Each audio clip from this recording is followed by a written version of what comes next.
মহাসড়কে পর্যাপ্ত নিরাপত্তা নিশ্চিত না করে চালকদের ওপর পয়েন্ট কাটার মতো কঠোর আইন চাপিয়ে দেওয়া সত্যিই একটি উদ্বেগের বিষয়।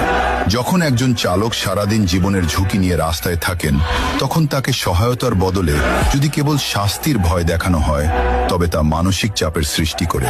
লাইসেন্সের পয়েন্ট কাটার এই সিস্টেমটি মূলত উন্নত দেশগুলোর আদলে করা হলেও আমাদের দেশের বাস্তবতায়, যেমন ত্রুটিপূর্ণ রাস্তা, যান্ত্রিক ত্রুটি বা ফিটনেসবিহীন গাড়ি, এটি প্রয়োগ করা চালকদের জন্য বেশ চ্যালেঞ্জিং।